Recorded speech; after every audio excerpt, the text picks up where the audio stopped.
Salut à tous, c'est Sophie du blog coursdejaponais.com et on se retrouve aujourd'hui pour une nouvelle vidéo sur les kanji.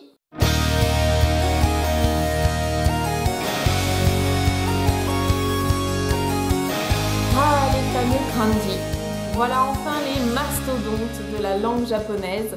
Bon, clairement, dans une vidéo de 5 minutes, on ne pourra pas faire le tour de toute la question parce que les kanji ils sont nombreux, il y en a beaucoup, ils font souvent très peur aux débutants en japonais et on va pas se le cacher, c'est quand même ce qu'il y a de plus difficile dans la langue japonaise.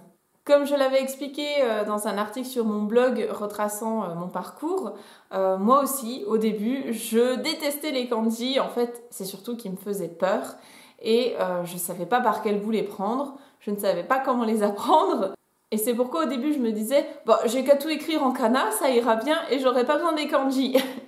Sauf que ça va pendant un temps. Au début, quand on commence tout juste la langue japonaise, on peut tout à fait écrire absolument tout en hiragana ou en katakana.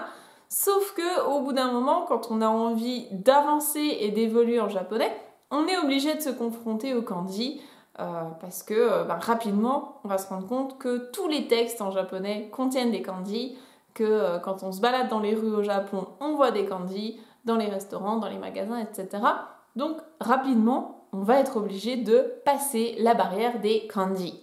Mais alors justement, c'est quoi un kanji ? En fait, de base, ce sont des idéogrammes qui ont été importés de Chine. Dans le mot idéogramme, on a bien le mot idée. Donc une idée, c'est un concept. Ça peut être un objet physique ou bien un concept abstrait. Chaque kanji, chaque idéogramme désigne donc un concept, une idée ou bien un objet. À la différence des kana qui, eux, sont purement phonétiques. En plus de ça, on va pouvoir combiner les kanji pour former de nouveaux concepts. Je vais vous donner quelques exemples par la suite. Ce qui fait peur également avec les kanji, c'est qu'ils sont vraiment très très nombreux. Il en existe des milliers et on estime qu'il faut en connaître à peu près 2200 pour être capable de lire un journal en japonais. Lorsque nous, étrangers, nous apprenons le japonais, c'est clairement le point le plus fastidieux et le plus compliqué. C'est la chose la plus difficile à laquelle nous, occidentaux, on va se confronter, puisque quand on est chinois ou taïwanais, quand on a déjà des kanji dans notre langue maternelle, évidemment, ça va être beaucoup plus facile d'apprendre le japonais. Mais là, je me place d'un point de vue d'occidental, de française en particulier. Pour nous, c'est ce qu'il y a de plus compliqué en japonais. Compliqué ne veut pas dire impossible. Et ça ne veut pas dire non plus que c'est rébarbatif et ennuyant. Au contraire, maintenant que j'ai passé la barrière des kanji, je trouve personnellement que c'est ce qu'il y a de plus créatif et de plus enrichissant en japonais. À l'heure actuelle, c'est ce que moi je préfère en japonais. J'utilise de nombreux moyens mémotechniques et de petites histoires rigolotes justement pour mémoriser les kanji sur le long terme et c'est clairement ce que je vous recommande de faire plutôt que de les apprendre bêtement comme ça à la suite en écrivant des lignes et des lignes et des lignes. On sait que ça va marcher pendant un temps, peut-être pour les 100 ou 200, voire 300 premiers kanji, mais au bout d'un moment, notre cerveau, il va saturer et surtout, ça va pas être efficace sur le long terme. Parce que nous, ce qu'on veut, quand on apprend une langue, c'est pouvoir la maîtriser sur le long terme. Donc ça, j'aurai l'occasion d'en reparler avec vous plus tard, des différentes méthodes et puis des petites astuces pour pouvoir mémoriser les kanji. Là, je vais surtout m'adresser aux grands débutants. Sachez que au départ, quand on commence le japonais, c'est pas nécessaire de se mettre tout de suite à mémoriser des centaines de kanji. Une fois que vous connaissez les hiragana et les katakana, c'est déjà suffisant pour vous pour pouvoir lire des textes. Et puis, pour pouvoir se débrouiller lors d'un voyage au Japon, il n'est pas non plus nécessaire de retenir des milliers de kanji. On peut très bien voyager au Japon sans parler du tout japonais, sans connaître un seul kanji. C'est juste que, évidemment, plus on a des connaissances dans la langue japonaise, plus on va pouvoir profiter en profondeur de son voyage. Donc ne serait-ce qu'avec quelques kanji vraiment simples, comme par exemple le kanji de l'eau, on peut déjà repérer des petites choses à droite à gauche, ne serait-ce que dans un supermarché ou sur une machine, un distributeur de boissons, repérer que ça veut dire eau. Ça peut déjà être pas mal et puis c'est toujours une petite récompense quand on voit ça et qu'on reconnaît le kanji. On se dit « Ah tiens, celui-là je le connais ».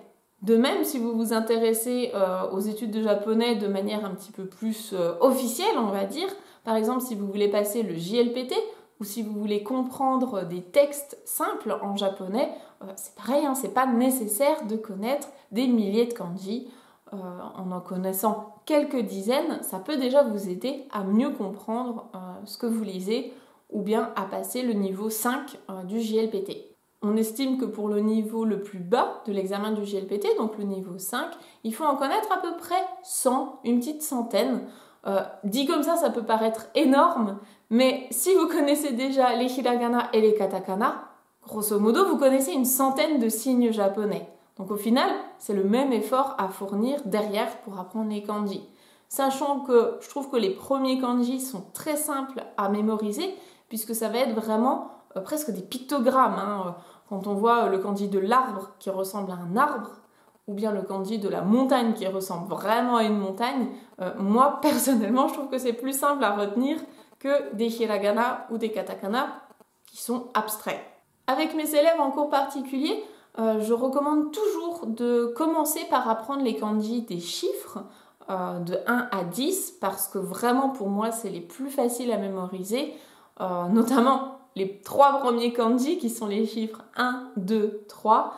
Quand je montre ça à mes élèves, en général, ils se disent « Attends, c'est une blague ?»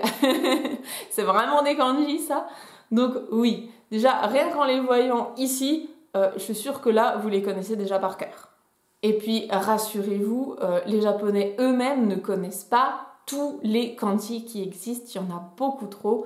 Il y en a qui sont très spécifiques à certains domaines, par exemple les sciences ou le bouddhisme, qui utilisent des kanji vraiment très anciens et pas très utilisés. Et puis même dans les 2000 et quelques kanji qu'on préconise pour lire le journal, il y a certains Japonais qui ne savent pas forcément bien les lire. Pareil, quand on lit des livres, des romans ou des contes, il y a certains Japonais qui ne connaissent pas certains kanji. Donc c'est pas grave, il faut tout de suite dédramatiser ça. On ne va pas vous demander de retenir tous les kanji par cœur dès le départ.